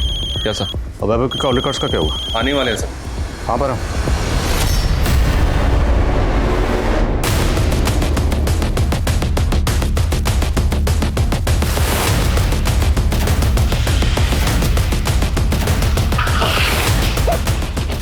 सर आइए, यहाँ पे अंदर, यहाँ अंदर जंगल में। हटिए पीछे, हटिए हटिए पीछे, पीछे हटिए, चलिए आइए सर। सर गांव वालों ने बताया इस एरिया में रात को बहुत सारे कुत्ते भौंक रहे थे। मेरे ख्याल से कुत्ते ने बदबू सूंघ के ये ज़मीन कुरेद दी। ये देखिए सर।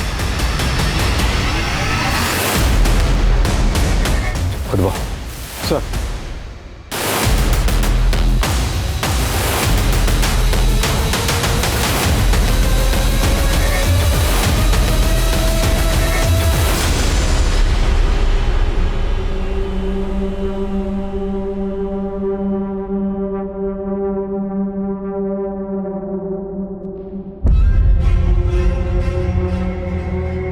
चेहरा घुमा कर।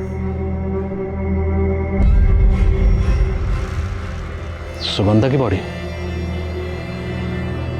बहुत ही ब्रूटल मर्डर है। सर हम तो सोच रहे थे कि लड़की किसी काली कार वाले के साथ गायब हो गई, फिर वो फोन कॉल्स, और अब ये लाश हमें इसी गांव के पास मिली है। अमित, ये कोई बहुत बड़ा गेम है। बॉडी को पोस्टमार्टम के लिए भेजो और फैमिली को शिनाख्त के लिए बुलाओ और पूरा एरिया सर्च करवाओ। सर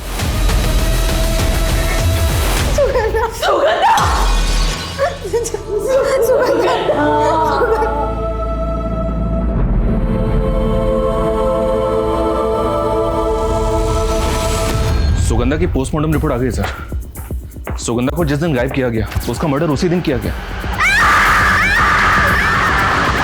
और चौंकाने वाली बात यह है सर, जब उसका मर्डर हुआ उस वक्त वो प्रेग्नेंट थी। प्रेग्नेंट? जी हाँ सर, रिपोर्ट के मुताबिक सुगंधा 3-4 महीने की प्रेग्नेंट थी। उसका रेप भी किया गया सर। उसकी बॉडी पे किसी बहुत ही शार्प ऑब्जेक्ट से घाव किए गए। ऐसा लग रहा है किसी ने सुगंधा के साथ बहुत ही गहरी रंजिश निकाली। रंजिश सिर्फ सुगंधा से नहीं बल्कि उसके पेट में पल रहे बच्चे से भी निकाली गई। ताज्जुब की बात यह है कि लड़की 3-4 महीने की प्रेग्नेंट थी और फैमिली ने कुछ नहीं कहा। वो हमें सड़क किनारे ह्यूमन फिटस मिला था और यहाँ सुगंधा का पेट फाड़कर। मैंने क्रॉस चेक किया सर, वो फिटस सुगंधा का ही था। पोस्टमार्टम रिपोर्ट में रेपिस्ट के डीएनए का कोई जिक्र नहीं। सर बॉडी 3-4 दिन तक जमीन के नीचे दबी हुई थी, इसलिए डीएनए डिस्टर्ब हो गए होंगे। लेकिन डॉक्टर्स कोशिश कर रहे हैं, शायद उन्हें सुगंधा की बॉडी पे रेपिस्ट के बाल या ऐसा ही कुछ मिले। वैभव के डीएनए को फिटस के डीएनए से मैच करवा के देखो। जितने भी सर्कमस्टेंशियल एविडेंस है सबकी इन्फॉर्मेशन निकलवाओ, लड़की के कपड़े, रस्सी, सबकी। एक बात होता है, ये पक्का रंजिश का मामला है। सुगंधा किसी अपने की नफरत का शिकार हुई है। उसका पेट फाड़कर भ्रूण बाहर निकाला गया। ये कोई अपना ही कर सकता जो ये जानता था कि सुगंधा प्रेग्नेंट है। उसकी फैमिली से मिलना पड़ेगा। मिसिंग होने के 4 दिनों बाद आखिरकार विक्टिम की छत विशत लाश मिली। हमारे सूत्रों के मुताबिक उसका रेप करके बहुत ही निर्मम तरीके से उसकी हत्या कर दी गई। उसका पेट तक काट दिया गया था। जाहिर है आखिरी सांस तक वो काफी पीड़ा में रही होगी, काफी चीखी होगी, चिल्लाई होगी, लेकिन उसकी चीख कोई ऐसे इंसान तक नहीं पहुंच पाई जो उसे बचा सकता था। महिलाओं के खिलाफ होने वाले अपराध से जुड़े कानून में इतने बदलाव और सख्ती के बावजूद कोई इतनी हैवानियत करके ये सोच सके कि वो बच जाएगा, तो ये हमारी कानून व्यवस्था के चेहरे पर एक जोरदार तमाचा है।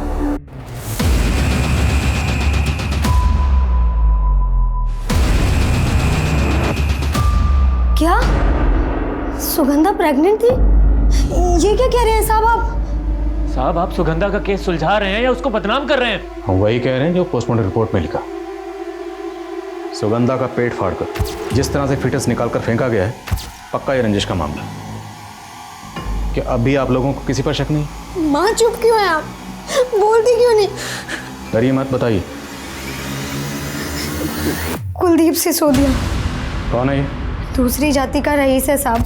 सुगंधा और बाबा उसके यहाँ काम करते थे। तेरी इतनी औकात, तू मेरा पानी को हाथ लगाएगा? पानी खत्म हो गया साहब। भैया हमारा पानी का गिलास को हाथ लगा, तुम क्या कर रहे हो? मारो साले को। बात कर रहा था। बाबा को मार मार के अधमरा कर दिया और उसके 6 महीने बाद। तो तब आपने पुलिस रिपोर्ट लिखवाई थी? कोशिश की थी साहब। आपके ये हवलदार परम जी वो भी थे तब थाने में। साहब आप कुछ बोल क्यों नहीं रहे? क्या हल्ला हो रहा है? साहब मेरे बाबा को सिर्फ इसलिए मारा गया क्योंकि उन्होंने कुलदीप सिसोदिया के गिलास से पानी पी लिया और अब वो नहीं रहे। आप केस बनाओ वो स्पेशल एक्ट में। देखो, बिना गवाही के केस नहीं बनता। तुम्हारे अलावा कोई गवाही नहीं दे रहा है कि कुलदीप सिसोदिया जी ने तुम्हारे पिता को मारा था। अरे साहब, इनके अफसर दरोगा ने हमारी एक नहीं सुनी, ये भी मौन खड़े रहे। कुलदीप पर केस करने के लिए सुगंधा कई दिनों से लोगों को इकट्ठा करके गवाह जुटाने में लगी हुई थी। मुझे लगता है कुलदीप को इस सब के बारे में पता चल गया और इसीलिए उसने सुगंधा से बदला लेने के लिए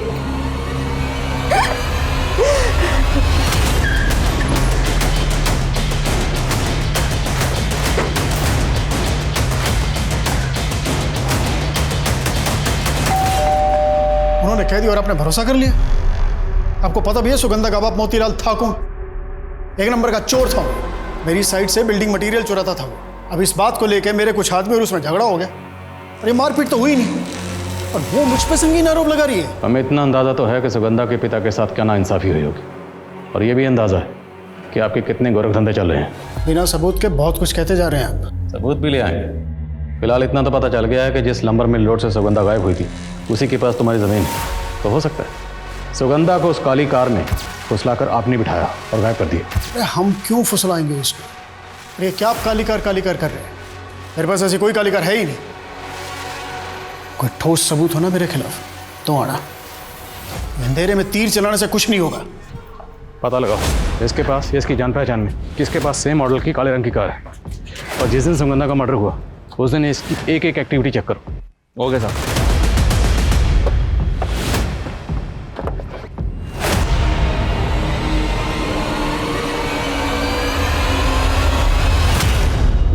सर, वैभव के कॉल रिकॉर्ड्स के मुताबिक वैभव की सुगंधा की फ्रेंड राखी से काफी बातें होती थी। तो क्या ये वैभव सुगंधा और राखी दोनों के साथ टू टाइमिंग कर रहा था क्या? हो सकता है कि सुगंधा को वैभव और राखी के बारे में पता चल गया हो और वैभव ने सुगंधा को। फिर आप इस राखी से मिलना पड़ेगा।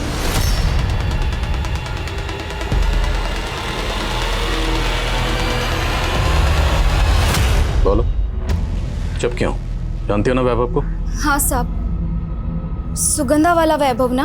सुगंधा वाला वैभव तुम्हें फोन क्यों करता था? बहुत बातें होती थी तुम दोनों में। हमसे बात नहीं करता था, वो हमारे फोन पे सुगंधा से बात करने के लिए फोन करता था, क्योंकि सुगंधा के पास फोन नहीं था ना, इसलिए। तेरे दोस्त का फोन अभी तक नहीं आया तो तू ही कर लेना। नहीं यार, तेरे पैसे कट जाएंगे। वैसे भी वो 8:15 को कॉल करता है।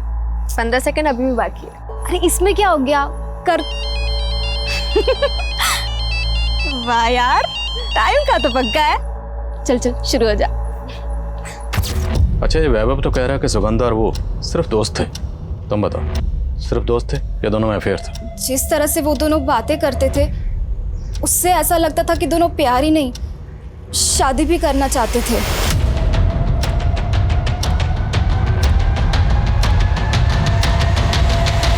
सर, एक इंफॉर्मेशन मिली है। वैभव के पास 2 कार है, उसमें से एक कार उसी मॉडल की है जिसमें सुगंधा को बैठते हुए देखा गया था। हाँ सर, 2 कार्स हैं मेरे पास, पर मैंने कभी सुगंधा को उसमें लिफ्ट नहीं दी। और तूने सुगंधा को प्रेग्नेंट भी नहीं किया? नहीं सर। तुम्हें पता है ना कि तुम्हारा डीएनए सैंपल क्यों लिया गया? पता है ना? बाद में अगर मुझे पता चला कि तुमने झूठ बोला था या कुछ छुपाया था तो बेटा बहुत तकलीफ होगी।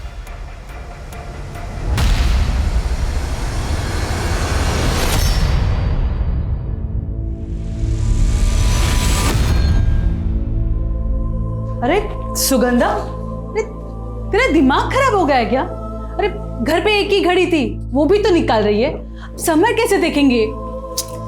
क्योंकि माँ अब इस घड़ी का टाइम खत्म और हमारा टाइम शुरू हो गया। मेरी नौकरी लग गई है और देखना, धीरे धीरे हम सारी चीजें नहीं ले लेंगे और फिर हमें किसी चीज की जरूरत नहीं पड़ेगी।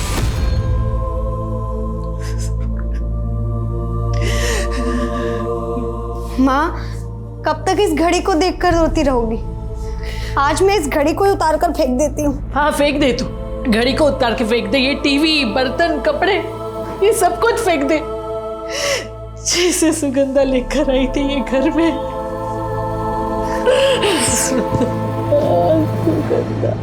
जैसे डीएनए रिपोर्ट आती है मुझे अपडेट करो।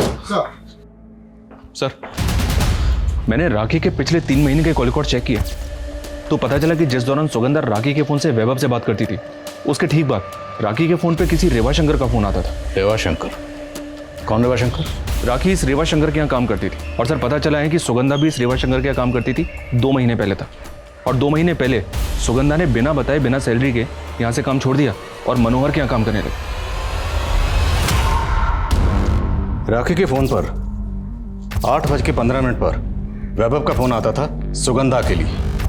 ये कॉल 8:45 तक चलती थी और उसके ठीक बाद रेवा शंकर राखी के फोन पर फोन करता था और ये कॉल चलती थी 8:45 से 8:55 तक। और सर ये फ़ोन कॉल्स का पैटर्न पिछले काफ़ी समय से ऐसा ही चल रहा है। हो सकता है सर रेवा शंकर और राखी का आपस में अफेयर हो और ये दोनों कपल्स बारी बारी बात करते हो फ़ोन पे। एक काम करो, इस राखी का फ़ोन जब्त करो और उसका डेटा चेक करो। आखिर पता तो चले कि इन सब के बीच में चल क्या रहा था।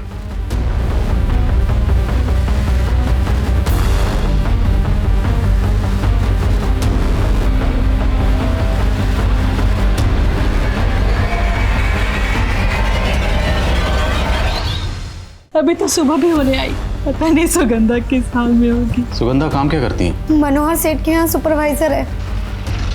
सुगंधा की बॉडी। इस राखी का फोन जब्त करो, आखिर पता तो चले कि इन सब के बीच में चल क्या रहा था। सर वैभव का डीएनए सुगंधा के बच्चे से मैच हो गया।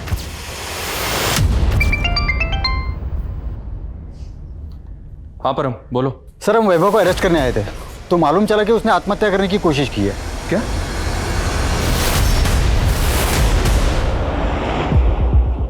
हमें अभी अभी ब्रेकिंग न्यूज मिली है कि बेरा रेप और हत्याकांड केस के अहम पात्र वैभव ने आत्महत्या करने की कोशिश की है। जानकारी यह भी मिली है कि उसकी हालत गंभीर बताई जा रही है। हो सकता है कि उसका बच पाना भी मुश्किल हो। यह इस केस में एक जबरदस्त घुमाव है। क्या वैभव ने यह कदम अपनी तथाकथित गर्लफ्रेंड के खो देने के सदमे में उठाया या फिर वो कुछ ऐसा जानता है जो उसके जान पर बनाई?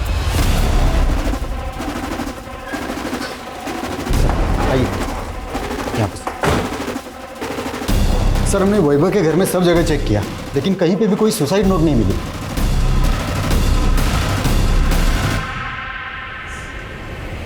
डॉक्टर अवस्थी, वैभव की हालत अब कैसी? सर उसने काफ़ी ज़्यादा मात्रा में पॉइजन इनहेल किया था। हालांकि हमने सारा पॉइजन तो फ्लश आउट कर दिया, पर यह बताना बहुत मुश्किल है कि वो कब तक नॉर्मल हो पाएगा। वैभव की हालत नाजुक है। अब ये पता नहीं उसने गिल्ट में पॉइजन लिया है या कोई और बात है। सर अभी एफएसएल ऑफिसर से बात की मैंने। उनका कहना है कि सुगंधा को बांधने में जो रस्सी यूज़ की गई थी वो अफ्रीका के तंजानिया में बनती है। अफ्रीका की रस्सी? जी हाँ सर, ये एक स्पेशल टाइप की रस्सी है। और अफ्रीका के तंजानिया की रस्सी यहाँ कैसे आई? पता लगाओ आसपास के एरिया में तंजानिया से किसका कनेक्शन है। साहब आपने फारूक और आकाश की इंफॉर्मेशन निकालने के लिए कहा था। फारूक के बारे में एक सॉलिड इंफॉर्मेशन मिली है।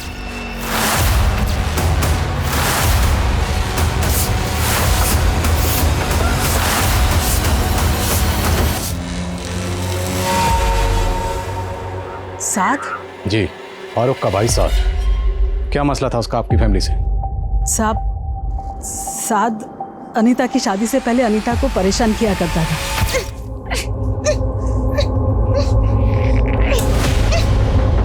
दीदी! दीदी! छोड़ो! अब सुनते हो? देखो कोई आवाज आ रही है। अरे क्या हुआ बेटा सुगंधी? क्या हुआ? कमीने तू रुक रुक, क्या कर रहा है? हम कुछ समझ पाते कि पड़ोस के लोगों ने उसे बुरी तरह से पीटना शुरू कर दिया।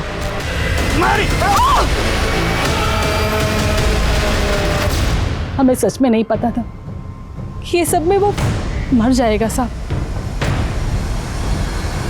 हाँ साहब, साथ को जब हम लोग लाए थे तो वो मर चुका था। तो उस वक्त पुलिस रिपोर्ट क्यों की? सब लोग बोल रहे थे कि उसने सुगंधा की बहन का रेप करने की कोशिश की थी, इसलिए हमारी बिरादरी में भी हमारा किसी ने साथ नहीं दिया।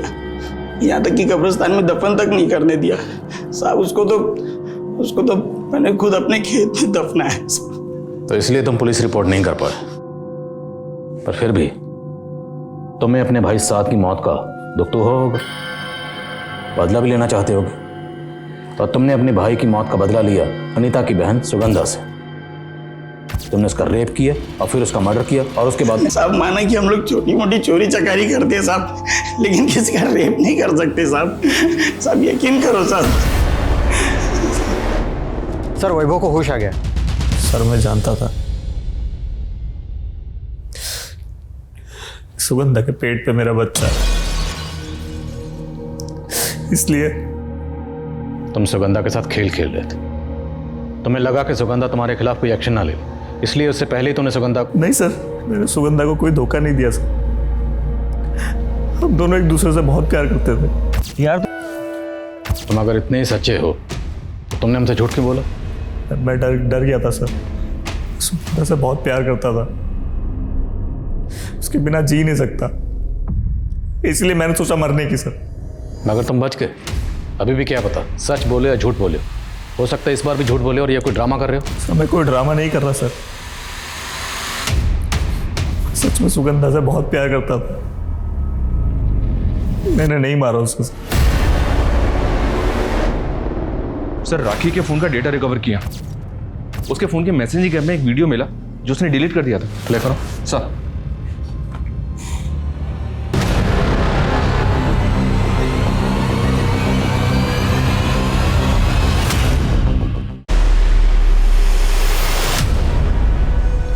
इन वीडियोस का सच क्या है? जो रेवा शंकर तुम्हें ब्लैकमेल करने के लिए भेजता था। इन वीडियोस के अलावा रेवा शंकर तुम्हें धमकी भरे मैसेजेस भी भेजता था कि अगर तुम काम पर नहीं लौटी तो तुम्हारे ये वीडियोस वो इंटरनेट पर डाल देगा। एक इसमें तेरा फायदा ही फायदा है। जब काम पे जाना जा, जब काम पे नहीं जाना मत जा। और जितना मजदूरी का पैसा होगा ना पूरा का पूरा बचेगा। और एक सबसे बड़ी बात, पैसा कमाएगी तो ही अपने बाप का इलाज करा पाएगी ना। साहब हम मजबूर थे और वो हमें सबसे पहले पाली शहर ले गया और वहाँ एक आदमी हमें और 2 लड़कियों के साथ कार में बिठाकर कहीं और ले गया। फिर रेवा शंकर मुझे अलग अलग आदमियों के पास भेजने लगा। क्या रेवा शंकर तुम्हारी तरह सुगंधा को भी इस धंधे में आने के लिए मजबूर कर रहा था? रेवा शंकर अच्छे से जानता था कि सुगंधा इस धंधे के लिए नहीं मानेगी, तो उसने मुझे मना किया था सुगंधा को कुछ भी बताने से। लेकिन एक दिन लव यू टू, बाय।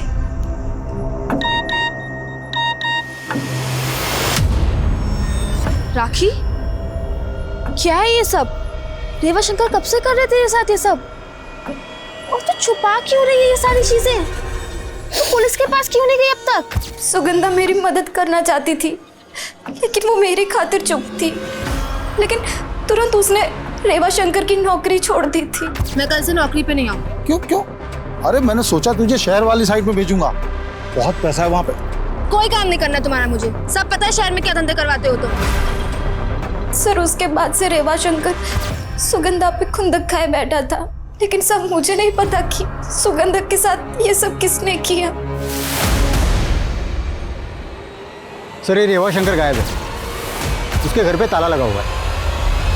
राखी के बयान के बाद रेवा शंकर सुगंधा रेप और मर्डर केस का भी प्राइम सस्पेक्ट नजर आ रहा था और पुलिस रेवा शंकर द्वारा चलाए जाने वाले सेक्स रैकेट का पर्दाफाश करते हुए कई पिम्प्स को अरेस्ट कर रही थी। लेकिन सवाल यह है कि क्या रेवा शंकर की तलाश सुगंधा रेप और मर्डर केस को कोई लीड दे पाएगी, क्योंकि इस केस में कई एंगल्स अब भी ओपन थे और अफ्रीका की रस्सी का एंगल इस केस को और भी पेचीदा बना रहा था। शायद अफ्रीका के तंजानिया वाली इस रस्सी की लीड मिल गई है सर। दरअसल बेरा का एक बिजनेसमैन है शैलेन तोमर, जो भी पाली में रहता है। उसका अफ्रीका में होटल बिजनेस है, इंपोर्ट एक्सपोर्ट का भी काम करता है। और सर बेरा गांव के कुछ लड़कों को इसने जॉब के लिए अफ्रीका भी भेजा है। मिलो जरा इससे। अरे शैलेंद्र तोमर ने आज तक कभी कोई कच्ची डील नहीं की।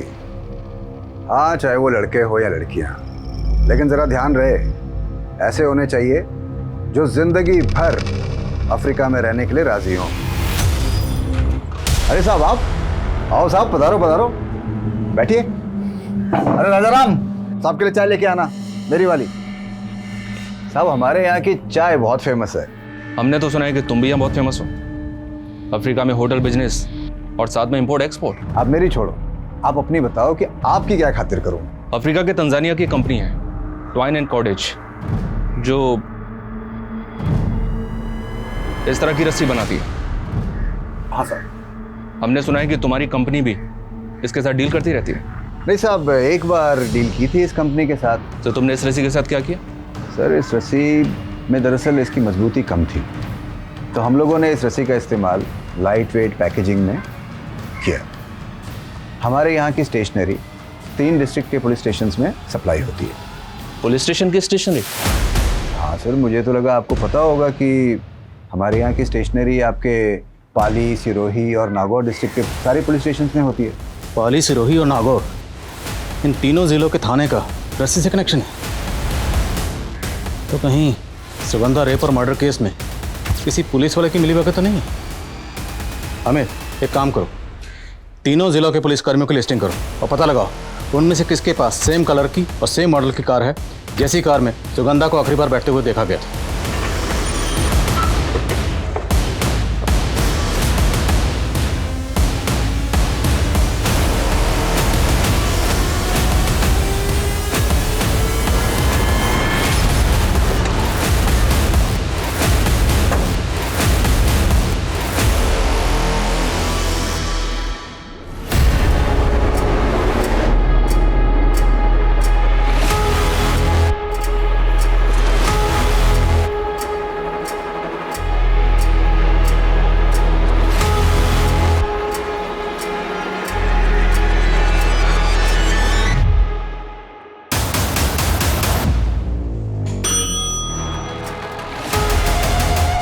सर, आपने मुझे बुलाया? अच्छा परम, पंडित तुम चलो। कुलदीप सिसोदिया को बचाने के लिए क्या तुमने प्रेम सोलंकी का साथ दिया था? सर मैं समझा नहीं, आप कहना क्या चाहते हैं? जो पूछ रहा हूँ उसका जवाब। क्या तुमने प्रेम सोलंकी का साथ दिया था? नहीं सर। रणदीप गुजर कौन है? मेरा कजिन भाई। उसके पास किस रंग की कार है? काले रंग की। काले रंग की। और सुगंधा को आखिरी बार किस रंग की कार में बैठे हुए देखा गया था? काले रंग की।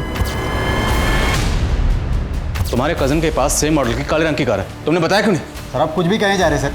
मेरे कजिन के पास काले रंग की कार है, इसका मतलब आप मुझ पर... इसका मतलब मैं तुम पर शक कर रहा हूँ। अगर आपको लगता है कि मैंने कुछ किया है तो आप मेरे खिलाफ इंक्वायरी कीजिए। इंक्वायरी हो रही है और तुम्हारे कजिन की कार ऑलरेडी फॉरेंसिक के पास है। एक बात याद रखना, अगर मुझे पता चला कि सुगंधा को गायब करवाने में तुम्हारा जरा भी हाथ था तो मुझसे बुरा कोई नहीं होगा। अब जा सकते हो। सर, इन्फॉर्मर से रेवा शंकर का पता चल गया है। वो अपने पुश्तैनी गांव में, यहाँ से तकरीबन 40 किलोमीटर दूर।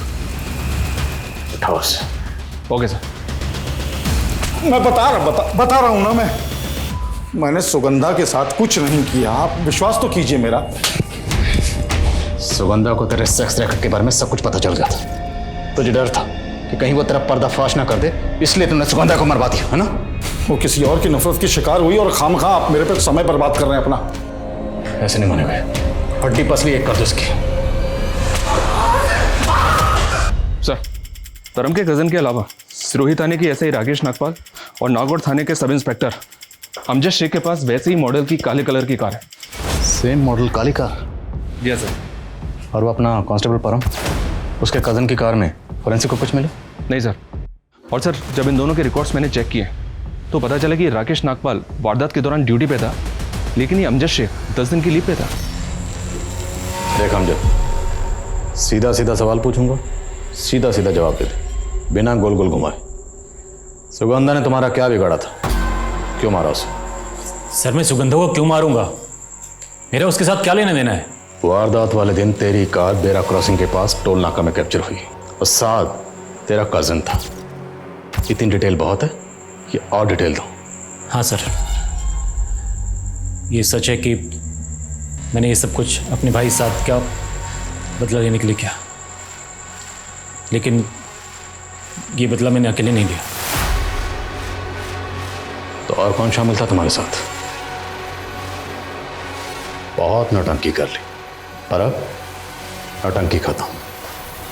बोलो। मैं सास से प्यार करती थी। उस रात हम लोग भागने भी वाले थे, लेकिन तभी सुगंधा ने मुझे साथ के साथ देख लिया। दीदी, कौन है ये? माँ, बाबा, सुगंधा चुप। माँ, क्या हुआ बेटा? तू कमीने इतनी रात में क्या कर रहा है? इतनी रात में क्या कर रहा है मेरी के साथ? लेकिन सुगंधा की वजह से साथ उसे सबने इतना पीटा कि वो और मेरे बाबूजी ने भी उस पर रेप का इल्जाम लगा दिया। ये सब हुआ सिर्फ उस सुगंधा की वजह से। और इस हादसे के 1 महीने के अंदर ही बाबूजी ने मेरी शादी उस दारूबाज जितेंद्र के साथ कर दी। वो रोज दारू पी कर आता और मुझे पीटता। जुबान लड़ाई क्यों मेरे से? मेरी जिंदगी नर्क बन गई उस सुगंधा की वजह से। इसलिए मैंने भी उसको नर्क भेजने का सोच लिया। इतनी नफरत अपनी खुद की बहन से? तुम जानती थी कि वो प्रेग्नेंट थी? हाँ, मैंने उसको प्रेगनेंसी की दवा लेते हुए देख लिया था और मैं समझ गई कि ये वैभव का ही बच्चा होगा। और फिर मैंने सोचा यही सही मौका है उससे बदला लेने का। और अमजद भाई भी साथ की मौत का बदला उससे लेना चाहते थे। और फिर प्लान के अकॉर्डिंग हम लोग उस दिन सुगंधा से रास्ते पर मिले। अरे आप? और ये कौन है? ये अमजद भाई हैं, जितेंद्र के दोस्त। अचानक मेरी तबीयत बिगड़ गई तो मुझे अस्पताल लेकर जा रहे हैं। तू भी चल। ठीक हो ना? हाँ चल।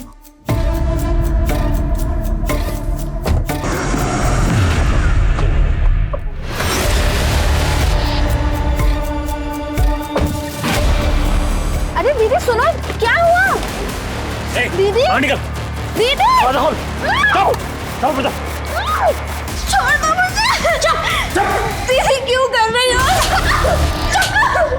बच्चा पैदा कर बोल बोल के कान खा लिए तूने मेरे। और आज तेरी वजह से जितेंद्र का बच्चा पेट में लेकर मैं घूम रही हूँ।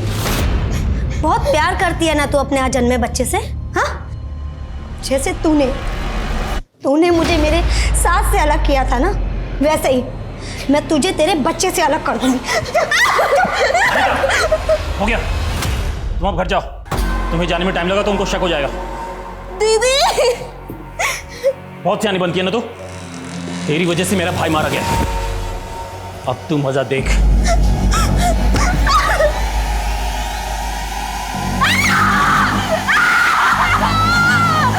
फिर उसके बाद मैं सुगंधा की लाश को जंगल में लेके गया, जहाँ मैंने पहले से गड्ढा खोद रखा था। मैंने उसकी बॉडी को वहाँ डंप कर दिया और निकल गया। वहाँ से निकलने के बाद मुझे एहसास हुआ कि उसके फिटस को गड्ढे में डालना भूल गया था मैं, इसलिए वहीं नज़दीक में फिटस को रोड साइड में फेंक दिया मैंने। उसके बाद तुमने इनकी माँ को फ़ोन करके ये कहा कि सुगंधा सही सलामत है? जी हाँ सर। दरअसल हम लाश मिलने तक ज़्यादा से ज़्यादा टाइम बाई करना चाहते थे। हमें लगा था शायद टाइम बीतने के बाद सुगंधा की तलाश खत्म हो जाएगी। पुलिस वाले होकर ये कैसे भूल गए कि तलाश कभी खत्म नहीं होती। जुर्म जिंदगी भर मुजरिम का पीछा करता है और फिर उसे गर्दन से पकड़कर कानून की चौखट पर लाकर पटकता है, जैसे तुम दोनों को पटका। और तुम बदले की आग में इतनी हो गई थी कि एक ही झटके में इतनी जिंदगी बर्बाद कर दी, अपनी होने वाले बच्चे की, अपनी बहन की, अपनी माँ की। वो नफरत ज्यादा घातक होती है जब नफरत करने वाला अपने होशो हवास ना खोकर अपनी नफरत को एक सोची समझी साजिश की शक्ल दे देता है। सुगंधा के साथ भी यही हुआ। भले ही उसने ये ना सोचा हो कि अपनी नफरत को निकालने के लिए अनीता उसकी जान भी ले सकती है, लेकिन जब उसने अनीता को अमजद के साथ देखा तो उसे ये सोचकर सतर्क हो जाना चाहिए था कि अमजद जैसा अनजान शख्स उस वक्त अनीता के साथ क्या कर रहा था। अगर सुगंधा ने एहतियात बरतते हुए अनीता के साथ सही तर्क किया होता तो शायद वो अपना बचाव कर सकती थी, लेकिन सुगंधा का अनीता पर किया गया भरोसा उसकी सबसे बड़ी गलती बन गया। अब मैं अनूप सोनी आपसे विदा लेता हूं। फिर मुलाकात होगी क्राइम पेट्रोल सतर्क में एक और नए केस के साथ और उस पर हमारे एक्सपर्ट के विश्लेषण के साथ। तब तक अपना और अपने परिवार का ख्याल रखें, सतर्क रहें, सुरक्षित रहें और देखते रहें क्राइम पेट्रोल सतर्क। जय हिंद।